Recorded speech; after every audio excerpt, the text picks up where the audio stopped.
এ square minus B স্কোয়ারের formula কি না এ প্লাস বি ইন্টু এ মাইনাস বি আমরা ভেঙে নিলাম। আর নিচে আছে এ কিউ প্লাস বি কিউ। এ কিউ প্লাস বি কিউর ফর্মুলা কি না এ plus B into A square minus A B plus B square.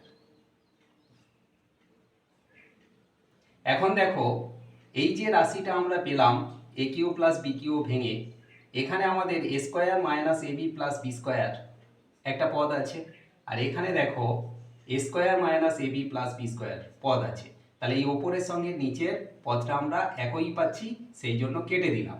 আর নিচে আছে এ প্লাস বি, ওপরেও আছে এ প্লাস বি, এটাও কেটে দিলাম। তাহলে ওপরে আমাদের কোন পদ থাকলো না A minus B. Guidance support math education ক্লাসে সবাইকে স্বাগত জানিয়ে শুরু করছি আজকের অঙ্কের ক্লাস। আজকের ক্লাসে থাকছে অষ্টম শ্রেণীর কোষে দেখি 15 বীজগাণিতিক সংখ্যামালার সরল। সরল কিভাবে করতে হবে তা তোমরা আজকের ক্লাস থেকে শিখতে পারবে। আজকের ক্লাসে থাকবে 2 দাগের 7 অঙ্ক। অঙ্কটা ভীষণ ইম্পর্টেন্ট অঙ্ক, সুতরাং আজকের ক্লাস থেকে অঙ্কটা তোমরা ভালো করে বুঝে নাও। দেখো ক্লাস 8 কোষে দেখি 15 আজকে ক্লাসে 2 দাগে 7 অঙ্ক। আজকে ক্লাসের অঙ্কটা সরলের মধ্যে লঘিষ্ঠ আকারের অঙ্ক।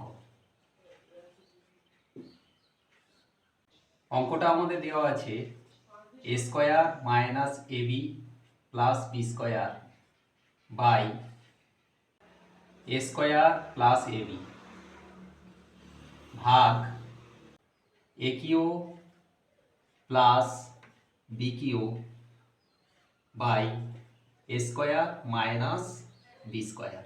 এই অঙ্কটা আমরা লঘিষ্ঠ আকারে পরিণত করব। এই জন্য প্রথমেই আমরা এই যে এ square minus A B plus B square আছে, এটা আমরা রেখে দেব। এ square minus A B plus B square যেমন ছিল তেমনভাবে রেখে দিলাম।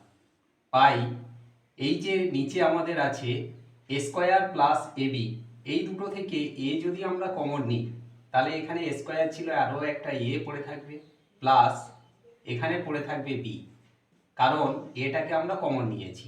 অর্থাৎ এ প্লাস বির সঙ্গে যদি আমরা এ গুণ করি, এ স্কোয়ার প্লাস এর সঙ্গে বি গুণ করলে এ বি পাবো।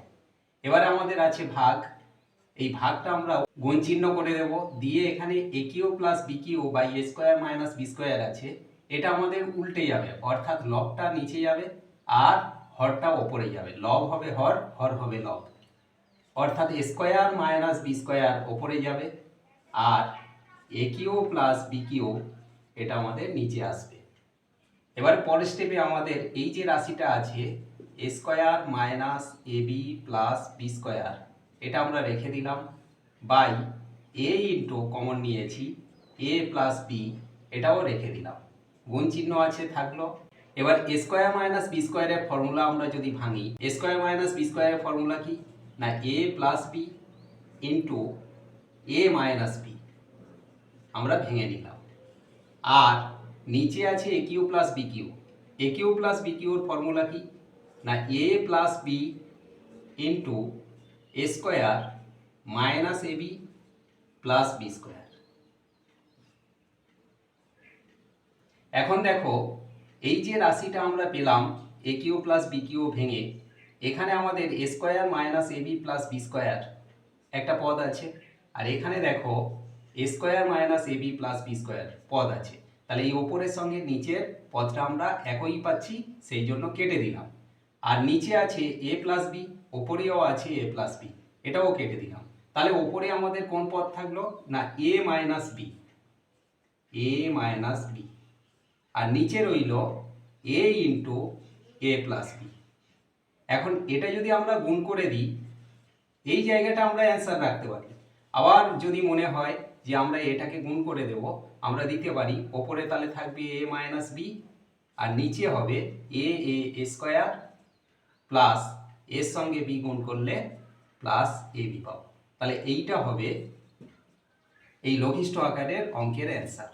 এই লঘিষ্ঠ আকারের এই যে ইম্পর্টেন্ট অঙ্কটা তোমরা ক্লিয়ারলি বুঝতে পারলে, সঙ্গে বীজগাণিত পদ্ধতিতে কিভাবে সরল করতে হয় তা তোমরা ক্লিয়ারলি বুঝতে পারলে।